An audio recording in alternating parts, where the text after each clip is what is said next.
Guys, আজকে তোমাদের সাথে একটা নতুন রেসিপি নিয়ে চলে এসেছি। আশা করি এই রেসিপিটা কোথাও খুঁজে তুমি পাবে না, ইভেন কি ইউটিউবেও কোথাও খুঁজে পাবে না। তো চলো রেসিপিটা কি আর কী দিয়ে তৈরি করছি অবশ্যই শেয়ার করবো, আর তোমরাও কিন্তু বাড়ি থেকে ট্রাই করো। দেখো, লাগছে হচ্ছে বড় যে ঝিমের দানাগুলো আছে সেই দানা, আর লাগছে শুটকি মাছ। একটু ভালো শুটকি মাছ নিয়ে নেবে, দেন দুটো পেঁয়াজ আর একটু লঙ্কা আর কাঁচা টমেটো। তোমরা চাইলে পাকা টমেটো দিতে পারো। তো চলো কীভাবে করবো তোমাদের সাথে শেয়ার করছি।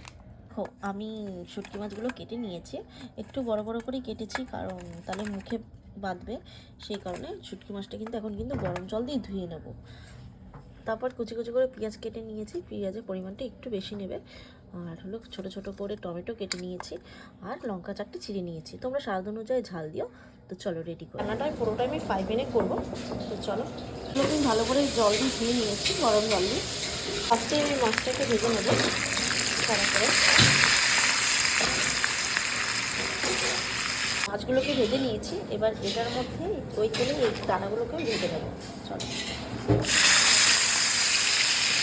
দানাটাকেও আমি এগুলো ভাজছি যাতে 50% সিদ্ধ হয়ে যায়, সেরকম না। চলো, দেখতে পাচ্ছ আমরা ডালটাকে ভেজে উঠিয়ে দিচ্ছি। এরকম 50% মতো সিদ্ধ হয়ে গেছে, আর বাকিটা জলের মধ্যে সিদ্ধ হয়ে যাবে। তারপর ওই তেল নিয়ে আমরা পেঁয়াজ লঙ্কা টমেটোটা ভেজে নেবো ভালো করে। আর হ্যাঁ, তেল কিন্তু আমরা একবারই ইউজ করেছি, সেই তেলে কিন্তু আমাদের অল কমপ্লিট হয়ে যাচ্ছে, আর এই তেলে আমাদের রান্না হয়ে যাবে। চলো, এটা যখন ব্রাউন কালার মতো ভাজা হয়ে যাবে তখন দিয়ে দেবো জিরা বাটা,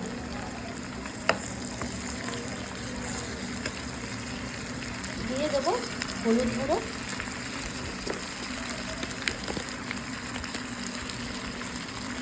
দিয়ে দেবো হলুদ গুঁড়ো, আর দিয়ে দেবো লঙ্কার গুঁড়ো।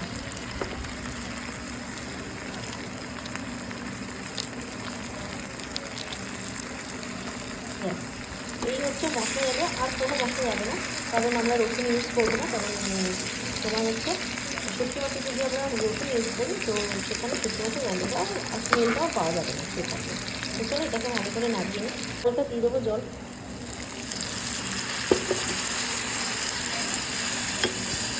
দিয়ে দেবো সব উপকরণগুলো,